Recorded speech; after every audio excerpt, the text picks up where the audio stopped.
Mic on, so should be good now. What are we in Genesis now? We're in Matthew 24, and we're verses 27 to 28. We're going to finish that up. And then we'll be done with the Great Tribulation, and then we're going to move on and do something called the time of Jacob's trouble in chapter 7 in the book. How many people know what the time of Jacob's trouble is? Is that when he wrestled with God? No. Nobody here knows? It's the tribulation. Nobody here knows. Oh. I thought it was the tribulation. No, it's you'll see when we get there. I just wanted to know if anybody was familiar with it, and so away we go. 27.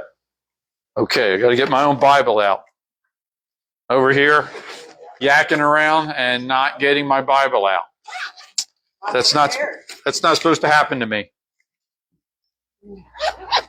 Even you have a bit there, bro. Okay, somebody read Matthew 24, 27, and 28, please, while I'm getting my Bible out. For as the lightning cometh out of the east, and shineth even unto the west, so shall also the coming of the Son of Man be. For wheresoever the carcass is, there will the eagles be gathered together. Okay, so this is where we left off last week. We were dealing with this, and we just started to we started to get to the conclusion of verse 27, and then we'll spend a little bit of time in verse 28, which is a very peculiar verse. While preaching on chapter 5 of the book of James, John MacArthur provides the following remarks to explain the parousia. Now, see, in verse 27, that word coming is the Greek word parousia. All right, so you know that I overly emphasize this word, but the reason is good foundation. It's a really important word. All right, if you understand that word, you'll get your theology right. It means, the word parousia from John MacArthur, it means the best word that I can identify is the arrival, because it's not just the coming, it's the coming and the presence, right? And this is what I've been saying, teaching you since I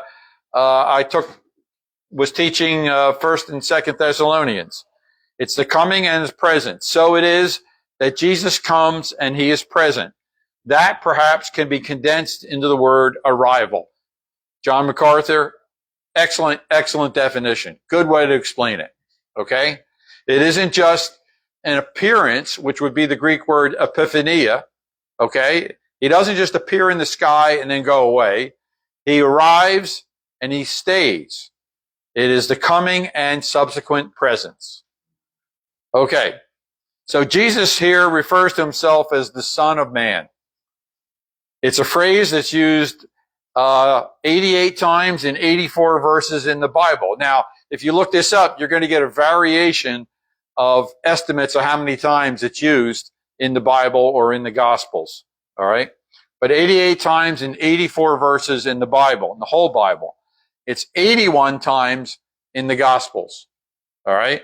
And some of the variation that I found was that NASB, on the same verse, there's at least one or two verses where NASB has it and the King James doesn't, or the other way around. So it depends on what version you're using to do your count. The title, Son of Man, first appears in the Bible in Daniel 7, which describes the second coming of Jesus Christ to establish his millennial reign on earth. Daniel 7:13 and 14. I kept looking in the night visions, and behold, with the clouds of heaven, one like a son of man was coming. Now this line right here, with the clouds of heaven, one like a son of man was coming, this is really like the summary of what the Son of Man is all about. Okay? And when Jesus was telling people that he was the Son of Man, they knew this prophecy, and they knew that he was saying, when he said he was the Son of Man, he was saying he's the one that comes on the clouds of heaven. Okay? And to the Jews, only Yahweh came on the clouds. In the Old Testament, it's only Yahweh. So here's fast forward to Jesus' ministry during his time on earth, and he's telling the Jews, I'm the Son of Man. That's like saying, I'm Yahweh. And it made their head explode. Okay? It absolutely made their head explode. And he came up to the Ancient of Days and was presented before him. And to him was given dominion, honor, and a kingdom so that all the peoples, nations, and populations of all languages might serve him. His dominion is an everlasting dominion which will not pass away, and his kingdom is one which will not be destroyed. So here he's established as a king that everyone serves him. Okay? That's another thing that made their heads explode. Matthew 24:30 is a quote from Daniel 7:13. Look at Matthew 24:30. And then the sign of the Son of Man will appear in the sky, and then all the tribes in the earth will mourn, and they will see the Son of Man coming on the clouds of the sky with power and great glory. Now, Pete and I had a discussion last week that some translations use heaven or heavens, okay? The Greek word that's there is a word that depicts the heavens. And where are the heavens? If you were a Greek in that day, or if you were a person that understood the Greek language, where are the heavens? It's up in the sky. Okay? So both translations are valid and legitimate. Okay? But some people will try to theologically say that in verse 29:30, that the Son of Man is coming from heaven where God is. Okay? And that's not what the word means. It's the view of the sky. All right? The stars are in the heavens, they say. Okay? All right?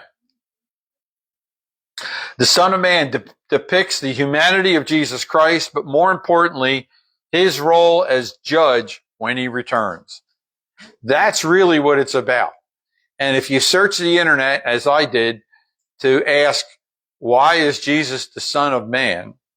Almost every response that you get, almost every pastor, almost every commentator will tell you it's a reflection of his humanity. He's expressing his humanity. And while that is true to a certain extent, it's true to a minimal extent. Because more than that, he was telling people, I'm the one from Daniel 7:13. And that's a lot more than humanity. Daniel 7:13 depicts Jesus as both fully God and fully man. So, when we get done this class, this is what we're going to study next. Why Jesus is the Son of Man. It's pretty interesting. I didn't really understand it until I did the research for the book. It's really, really interesting. I think you're going to like the class. Jesus summarizes warning about how he will not be missed when he returns with a very cryptic proverb. Now we're in verse 28. Wherever the corpse is, there the vultures will gather. So let me just pause and ask you to tell me, what do you think he meant by this? Can it be just literal? Or you got buzzards circling dead bodies? Well, look at the context here. Look at verse 26, 27, and then 28, because 28 appears to be like a conclusion, a summary, but in a parable form. And then tell me what you think. It's got some connection to what he just said previously, right? Do you see that? Yes. Right? It's not an isolated statement off on its own. What do you think, Keith? Kind of thing, maybe it's the bodies that were destroyed. Okay. All right. People that are lost, evil people see the weakness and they come to overcome them. Okay. Ezekiel 38:4, maybe? Okay? Who else wants to take a shot at it? It's a hard one because it's not an obvious comparison as they show in parables, right? It's a real short one sentence. And in parables, you have a parable is a parallel story to real life, right? But it's a parallel story given to make a point so that you learn something from it. All right? So let's see what it is. Many Bibles, such as the King Jimmy and the New King Jimmy, use the term eagles instead of vultures. Okay? You think that's going to make any difference? Even Young's literal translation uses the word eagles. Okay? Let's see why. Wherever the corpse is translated from hopo ian a ta patoma. It is literally translated as for wherever, if, may be the carcass. Most translations omit or underplay the presence of the Greek conjunction ian, which should be translated as if. A good literal translation would be wherever, if there should be a carcass, in order to emphasize the conditional nature of the statement. The verse should be understood as if there is a carcass, the vultures will gather. How's that sound?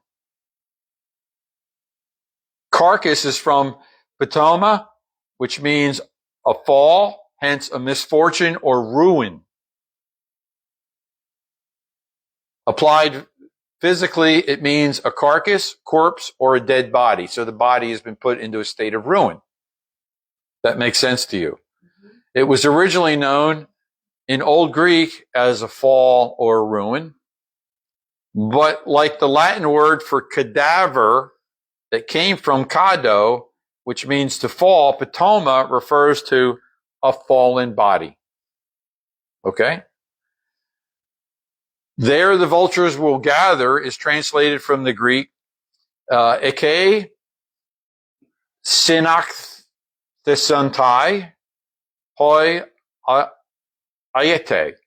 It's a good thing we don't need to speak Greek. And it's a good thing none of you understand how to speak Greek, because then you would know how bad I was.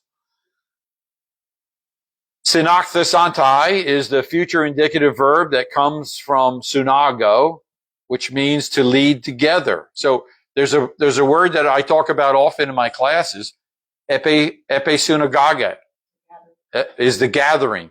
And that comes from this word sunago, okay? Lead together, has to do with togetherness, all right? The root words, to bring together or to come together. The words that receive the most debate, though, are the vultures or the eagles. So this is real interesting. If you start to look at commentaries about this verse, what people say, all right? You really have to use some judgment when you're reading commentaries, because some commentaries can be very bizarre. It is true that both vultures and eagles will eat dead animals, or carrion, they're called, despite what many Bible commentators write. Eagles will even eat prey stolen from other animals. Okay? So some of these commentators write, well, it can't be an eagle because eagles don't eat prey and stuff like that. And no. Whether ayatoi is vulture or eagle doesn't matter. And it really doesn't. Okay? What matters is that we get to understand the point that Jesus was trying to make. Okay? Another thing I learned from writing this book, when I got to the parables of the Olivet Discourse, is that it isn't the details of the parable that count. What counts is that you understand the main message of it. Okay? Because there's some parables that have some details that seem to be representing things in a way that you wouldn't expect. All right? And the details could throw you off if you don't pay attention to what the main message is. Yes, Barbara. Well, how different is the Greek interpretation of vulture opposed to eagle? We're going to show you. Glad you asked. The meaning of the analogy doesn't change, whether it's vulture or eagle. Okay? It's the same Greek word. Many do not know that eagles do gather in large flocks, especially if migrating. And we just had a story about it in Monday night men's group. Dennis said there was a flock of eagles all picking on a carcass, right? Fighting over a carcass. A flock of them, not just one or two, a whole bunch of them. Yeah. Yeah. So, Carson defines it this way. Aetos can mean eagle, kite, or vulture, but eagles are not normally carrion eaters. This is what he says. The proverb itself is a difficult one. Okay. D.A. Carson. The literal understanding of the statement is that when a body dies in the wilderness and it begins to decay, the vultures will gather around it in order to eat it. All right. So we know the behavior of vultures, don't we? Okay. And they generally like dead things. How do we apply this cryptic analogy that Christ provided? It is possible that Jesus was alluding to what was written in the book of Job. How about this?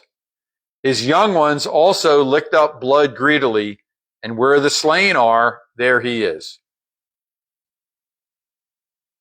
Most certainly, the same phrase was used by Jesus in Luke 17. So were you aware that in Luke 17, Jesus was speaking many of the same things that he spoke about in the Olivet Discourse? There, like here in the Olivet Discourse, he describes his second coming, but ends with the following cryptic summary statement. So here's what he said. Luke 17, 34 to 37. I tell you, on that night there will be two in one bed, one will be taken, the other will be left. There will be two women grinding at the same place, one will be taken, the other will be left. Two men will be in the field, one will be taken, the other will be left. And responding, they said to him, where, Lord? And here's the application of what we're studying tonight. Where the body is, there also the vultures will be gathered. Look how similar that is. Now, if you look in your Bibles and you move ahead to verse 32 and forward, okay, you'll see the same references that Jesus just spoke about in Luke 17. He says,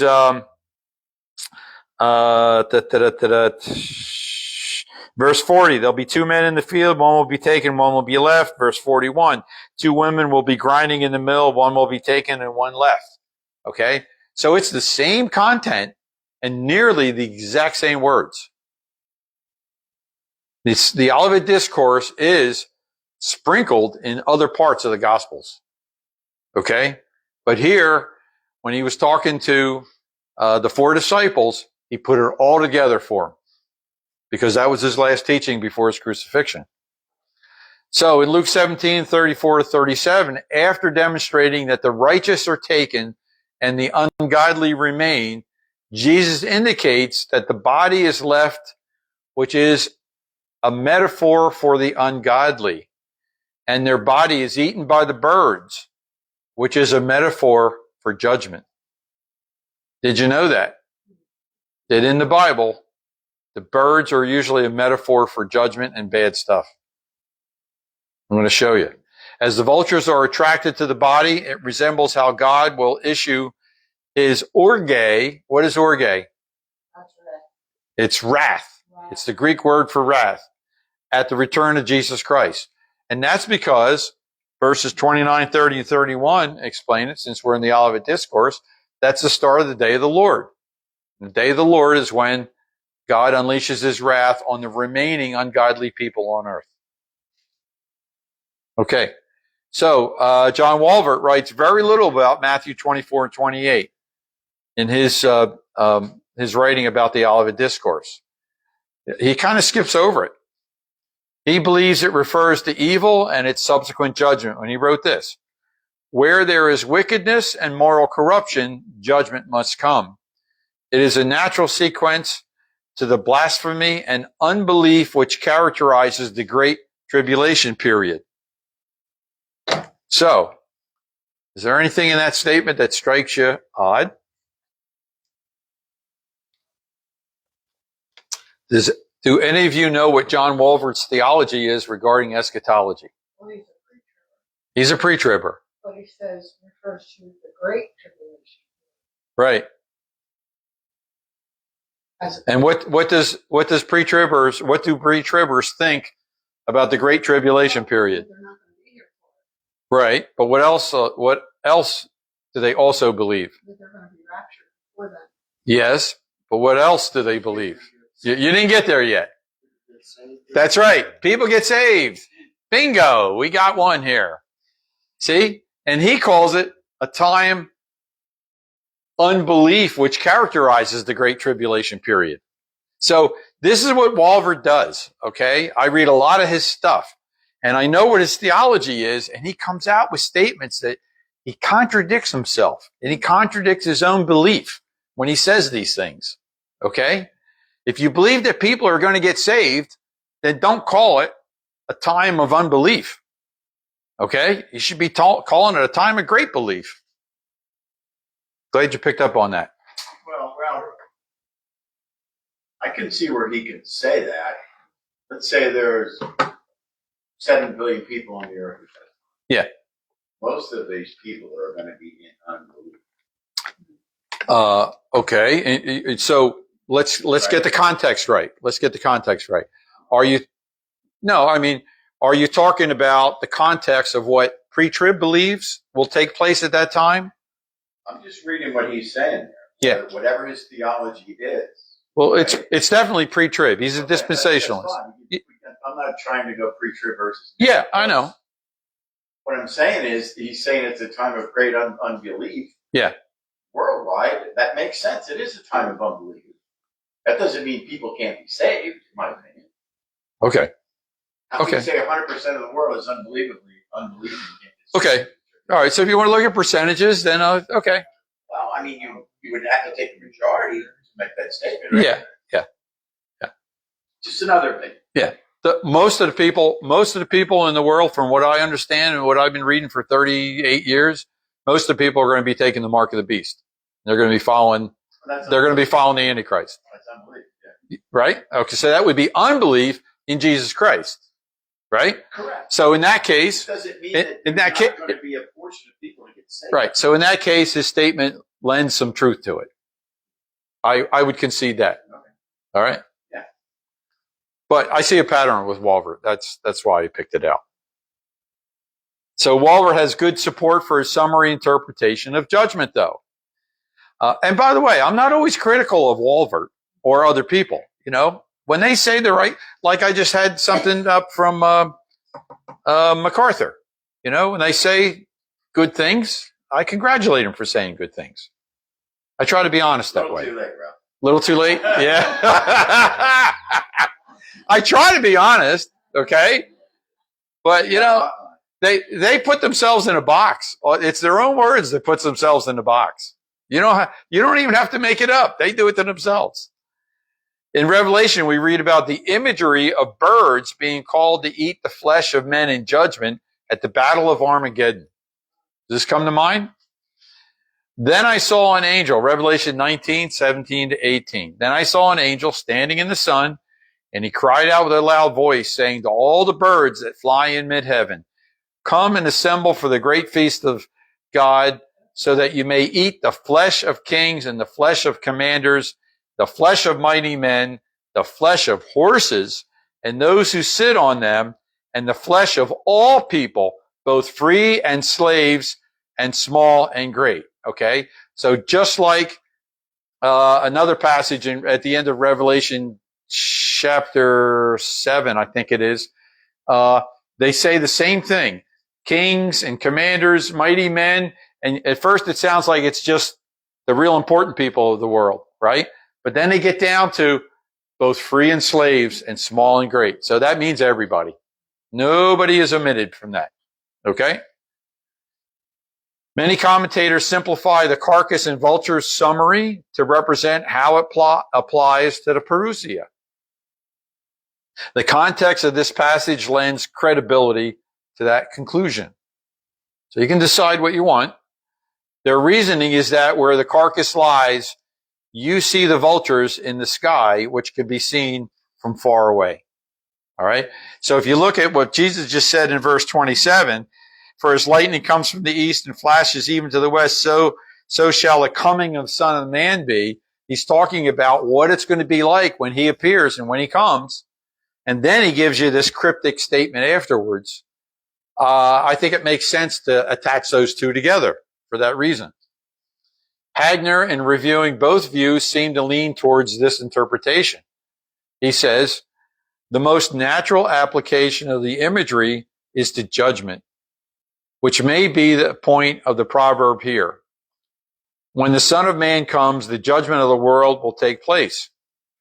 On the other hand, since there is no reference to judgment in the immediate context, it may be that the proverb points primarily to the unmistakable character of the parousia.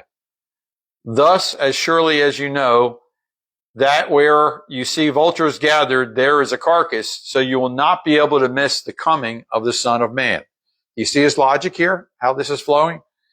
This interpretation has the advantage of being fully consonant with the context of the immediately preceding verses. Okay? And that's why I asked you to look back at the 2 or 3 verses before verse 28 to try to help your understanding. Don Hagner. Preterists attempt to make this verse apply to the Roman military standard of the eagle. We're not surprised, are we? We're not surprised that preterists try to do that. They reason that the Roman eagles were gathering around the carcass, which was Jerusalem, around 70 AD. Okay? So you see how they take one thing and make an equivalent out of it. All right?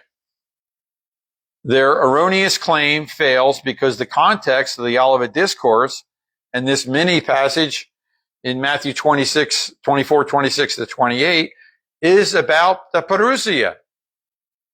Now, I will tell you this.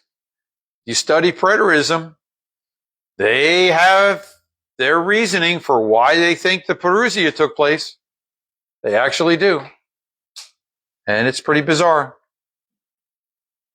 We confirm that the mini passage of Matthew 24, 26 to 28 is a specific focus on the spectacular event we know as the parousia. The analogy about carcass and vultures is therefore related to the parousia. Whether it be in terms of judgment or the ability to see the glorification of Jesus Christ or both, it doesn't matter because both are going to happen. Right? When doesn't judgment occur when Jesus comes? Okay. So you can pick this one or that one, but both occur. The mini passage of Matthew 24, 26 to 28 creates a perfect segue to the introduction of the second coming in the mini passage that immediately follows in Matthew 24, 29 to 31. Okay. So we're at the end of chapter 6 of the book. I have to pull up another slide deck to carry on. Any discussion or questions? Dean? Back when you were talking about something with the heavens, Yes. is there only one? Is there only one what? Heaven. Only one heavens or heaven? Is there only one? There's 3. There's 3 heavens. That's what he said in the third. Yeah, I was just trying to understand your question. That's what I'm asking about that. If there's only one, that's different. But if there's 3, Yeah. because you said something about earlier about the heaven, I can't remember what. The heavens is the sky. You look up. You look up to it. If there's 3 of them, Yeah, it's different levels. Of That's right. Okay. Yeah. So Pete and I had this discussion about the word heaven or heavens because he was looking in the New King James, wasn't it? Right? And then I looked up the Greek and found out one of the words was singular and they were writing it in plural in English. Okay? Why would they do that? Well, they're trying to convey something. They're actually being interpretive when they do that. And that happens all the time. If you look in your Bible, how many people in their Bible where it refers to Jesus in a pronoun like he, his, him, or my? How many of your Bibles capitalize that? Yeah. See, that's interpretive. When the translators get to that point, they say, oh, we know this is Jesus, so we're going to help you, and we're going to put a capital there. And it's not wrong. It's not wrong necessarily. But what I want you to understand is that translators do more than just translate. They are doing some interpretation for you. Okay?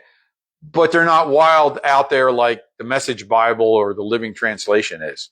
Okay? So the first two are the atmosphere, then space, and then the third one is the realm Yes. of God. Yes. The heavenly realm, if you want to call it. I got just a side question.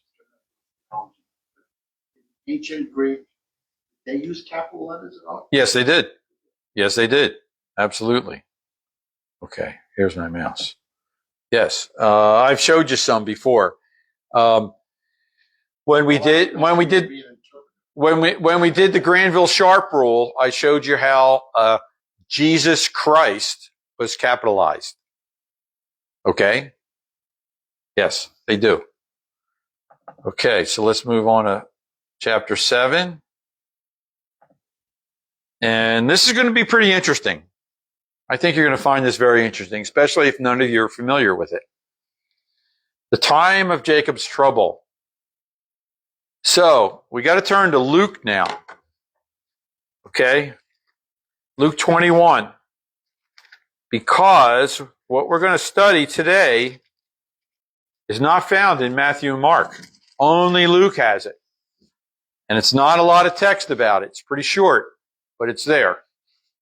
The Lukean version of the Olivet Discourse provides several insights that are not found in Matthew and Mark. And this is why you need to study all three in parallel. Okay?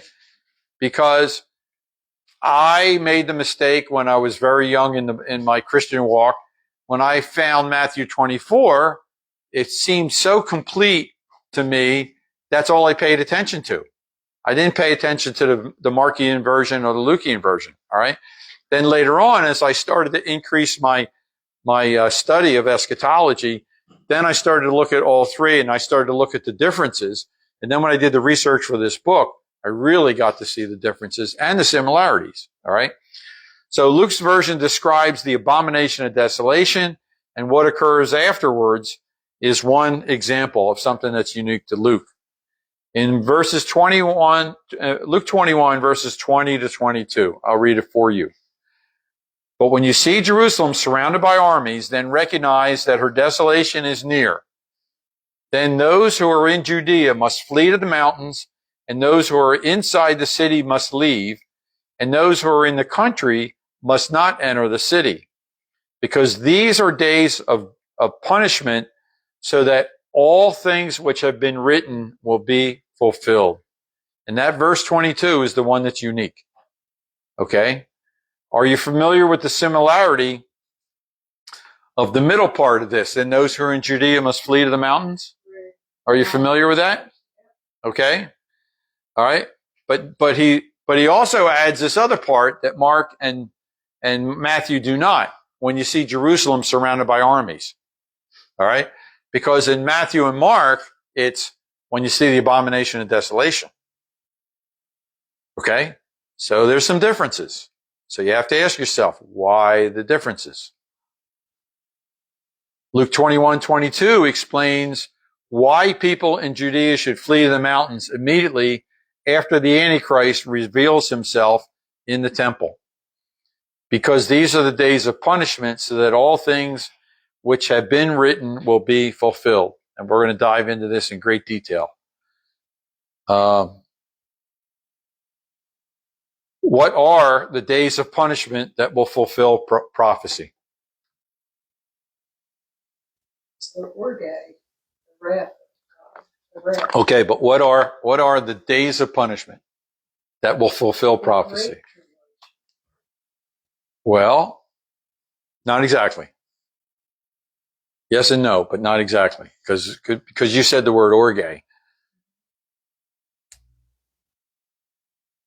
Okay, we'll get through it.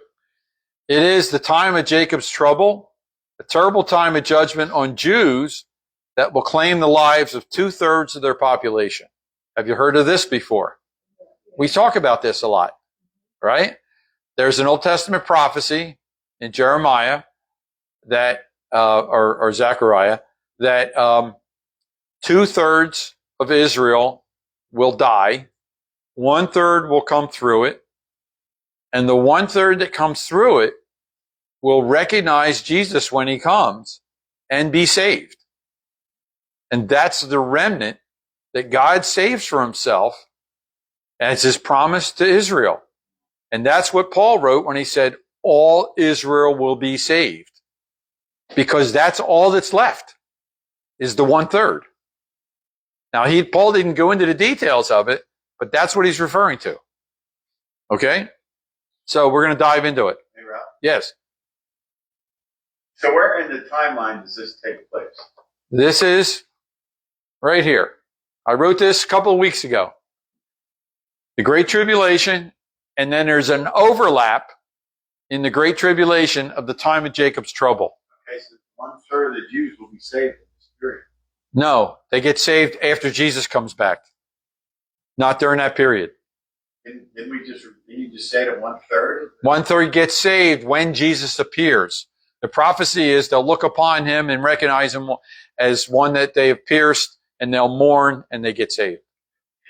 It's the only instance I know of somebody getting saved after Jesus appears. The other 2/3 have already been. The other 2/3 are dead. So somebody look up on your phone, what's the world population of Jews today? Look it up. Put it into Google. See what it is.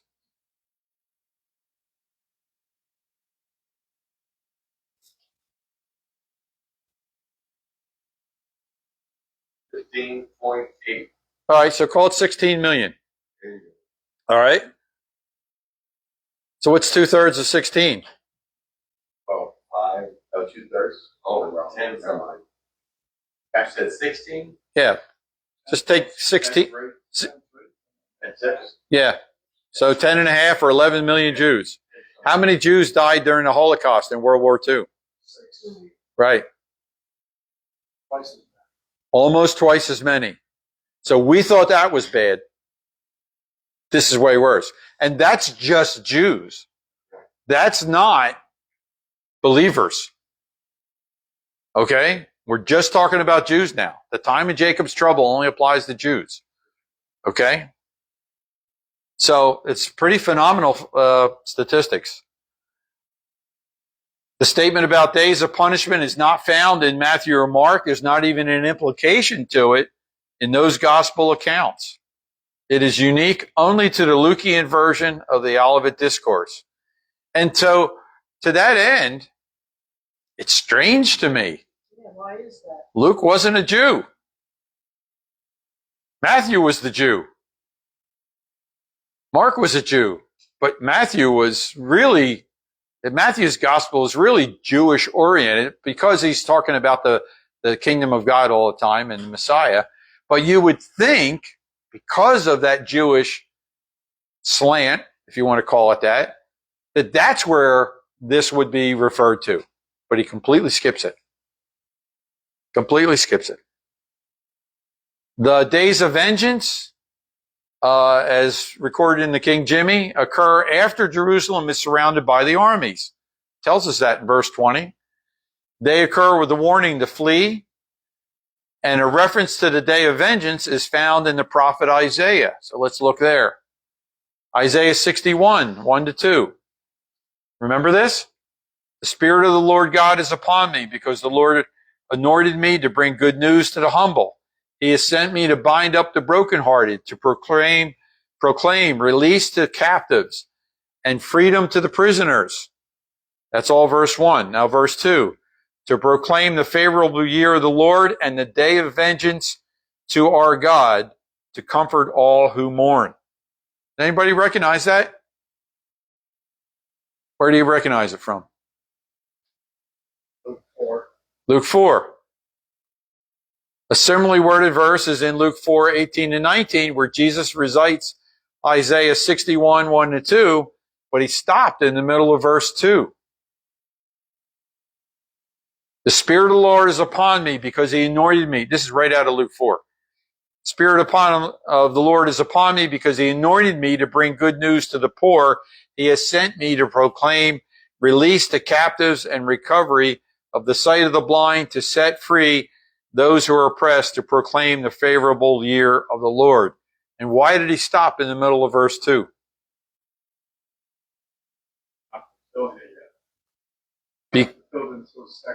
Right. Because he fulfilled all that up to that point in that verse. But the second part is about the wrath of God that comes in the day of the Lord. So many will try to equate Luke 21:22 with Isaiah 61:1 and 2. However, there's significant differences in linguistics and context that violate their similarity. All right, so I'm going to point this out in case you study this further.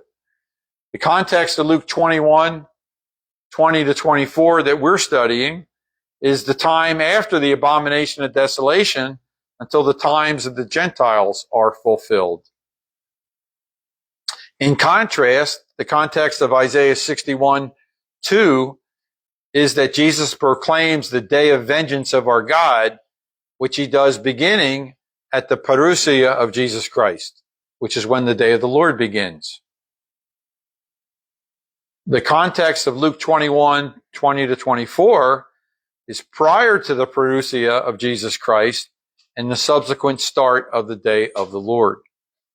All right, so there's contextual difference here. Sounds similar, but there's a contextual difference. The context of Isaiah 61:2 is the start of the day of the Lord initiated by the parousia. Therefore, they cannot be referring to the same thing. In Luke 21:22, it reads, the days of vengeance is translated from the Greek, Hamarai ekdikasios, where ekdikasios is judgment. The definition of that word is judgment which fully executes the core values or standards of the particular judge. Think about that. God executes and applies his judgment in numerous ways, both direct, as in the destruction of Sodom, and indirect, as when the Babylonians took the Jews captives. Do you understand what I'm saying to you here? About how God executes his judgment. He can do it directly, like he directly blew up Sodom and Gomorrah, right? Fire and brimstone came down from heaven. Boom, wiped them out. But he also executed judgment on the Jews, and he had Nebuchadnezzar, the Babylonians, come to Jerusalem and take them captive. That was punishment by God. Okay? Go back to when the Jews were in Egypt. Right? They were made to be slaves. He used Pharaoh to execute judgment on the Jews by not letting them go. All right? He can use people. It's his will. So I want you to see that. God's judgment is not always direct like Sodom and Gomorrah. He uses people. And so what you're going to learn about this time of Jacob's trouble here is he's going to use the Antichrist. The Antichrist is going to be his tool of judgment against the Jews in the last half of the 70th week of Daniel. In his plan, he often uses others to execute his judgment. So in Isaiah 61:2, in the Septuagint, which is the Greek version of the Old Testament, they recorded it as an antipodosis, which is recompense, to reward or repay someone. Antipodosis is more of a direct application of the wrath of God. It is used here as a clear reference to the day of the Lord. Elsewhere in Isaiah, we read the following about Isaiah 59:18. According to their deeds, accordingly he will repay fury to his adversaries, recompense to his enemies, and to the islands he will repay recompense. In Luke 21, 23 to 24, it describes details of people who will have a more difficult time during this period. It directly correlates with Matthew 24, 19 and Mark 13, 17 in referring to pregnant or nursing women. If somebody could look that up, I'd appreciate it. Let's hear Matthew 24, 19.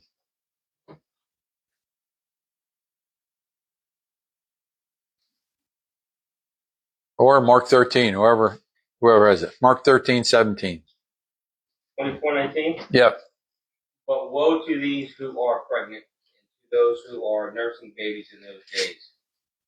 Okay. What do we go for there? That's it. Just one verse. Who's got Mark 13, 17?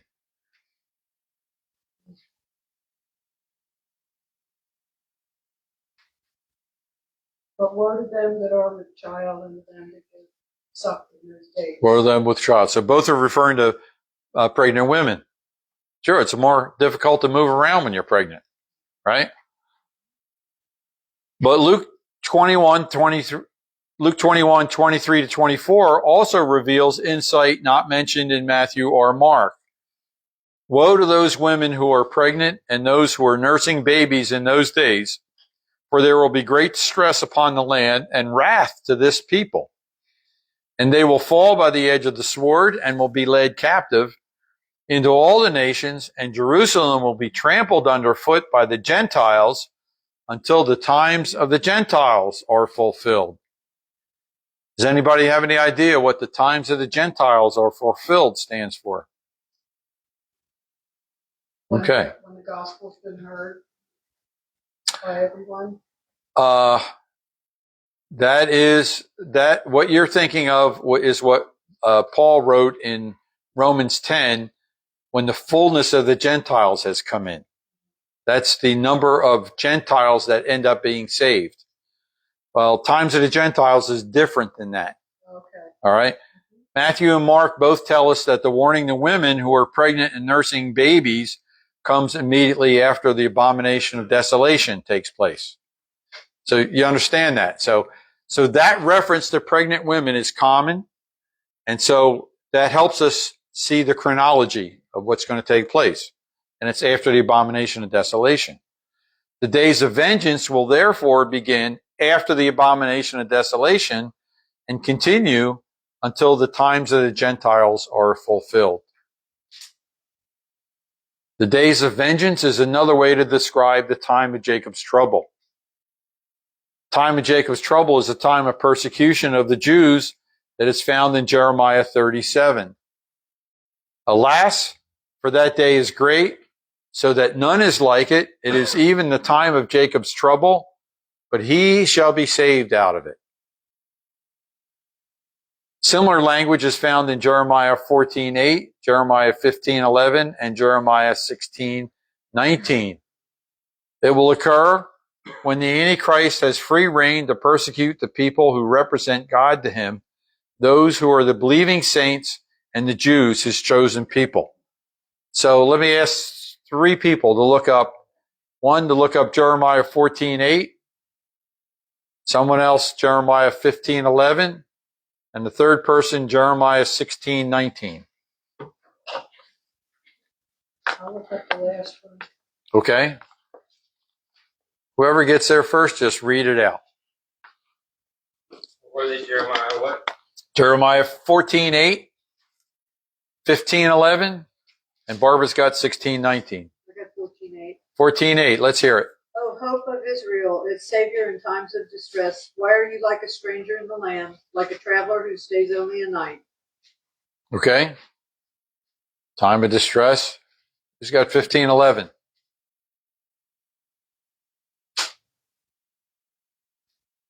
The Lord said, haven't I set you loose for your good? Haven't I punished you in time of trouble, in a time of distress with the enemy? Okay. Similar language, right? Similar language as we're talking about here. Not exactly the same thing, but similar language. And 16:19, Barbara. O Lord, my strength and my fortress and my refuge in the day of affliction, the Gentiles shall come unto thee from the ends of the earth and shall say, surely our fathers have inherited lies, vanity, and things wherein there is no profit. The day of affliction. That's another similar language. Commentators do not agree on the length of time or the start of the time of Jacob's trouble. Now this is where it gets real interesting. So you try to learn more, you try to learn from other people, you go read some commentators, you go read some commentaries. And what you're going to find is different views. Even different views from people with the same theology. Okay? So I'm going to show you some of that. Some hold that the entire 70th week of Daniel is also the time of Jacob's trouble. So some people believe that from here to there, from the time that covenant is confirmed with Israel until the end of the 70th week, 7 years, that whole time is the time of Jacob's trouble. Okay? Now, part of why I can understand that they believe that is because they also believe that all of that is the day of the Lord and God's wrath. Okay? So the time of Jacob's trouble is a form of God's wrath, but it's only specifically on the Jews. Okay? It isn't the day of the Lord. It is a prophesied repayment of the Jews for their unbelief in Jesus Christ. Others, such as Reynolds Showers, believe it is a time that is overlapped with the second half of the 70th week of Daniel. That 3.5 year period is defined by Jesus as the Great Tribulation in Matthew 24:21. Reynolds Showers is from the pre-trib ministry Friends of Israel. You familiar with them? No? Okay. They've been around a long time. And they are they're pre-trib in their eschatological view. All right. So here's what Reynolds Showers says. The Great Tribulation will begin in the middle of the 7-year 70th week. We know that. We know this because Jesus indicated that the Great Tribulation will begin with the abomination of desolation, and which will take place in the middle of the 70th week. Since the Great Tribulation will begin in the middle and terminate at the end of the 70th week and will cover the same time period as the time of Jacob's trouble, the time of Jacob's trouble will also cover the entire second half of the 70th week. I agree completely with his statement. He interprets things the same way I do in this regard. Okay? There are numerous correlating verses that must be considered in order to properly understand how the time of Jacob's trouble will occur during the Great Tribulation described by Jesus in Matthew 24:21. So in Jeremiah 30:3-7, for lo, the days come, saith the Lord, that I will bring again the captivity of my people Israel and Judah, saith the Lord, and I will cause them to return to the land that I gave their fathers, and they shall possess it. And these are the words that the Lord spake concerning Israel and concerning Judah. For thus says the Lord, we have heard a voice of trembling, of fear, and not of peace. Ask ye now, and see whether a man doth travail with child. Wherefore do I see every man with his hands on his loins as a woman in travail, and all faces are turned into paleness. Alas, for that day is great, so that none is like it. It is even the time of Jacob's trouble, but he shall be saved out of it. So you see the similarity in this language to the language that Jesus used when he described the time of the Great Tribulation. He said there will be none like it in the history of the world. Right? And that's what this is telling us. Alas, for that day is great, so that none is like it. So the time of Jacob's trouble is during the Great Tribulation. It is. It's an overlap of it. Okay? It is not actually two separate events. They occur at the same time. Right. But where I think interpreters and commentators miss the mark is they think it is two separate events. Okay? And I'm going to demonstrate to you more and more why they overlap. That occurs in the same period of time, but the time of Jacob's trouble is specific to the Jews. Okay? Now, I'll just back up a little bit and summarize. You know that I have been saying and teaching all along that beginning with the abomination and desolation, the Antichrist is going to persecute, I call it the people of God. The people that he views represents God. And who is that? The saints and the Jews. Church. Jews and the believers. Okay? So this correlates with how I develop my theology.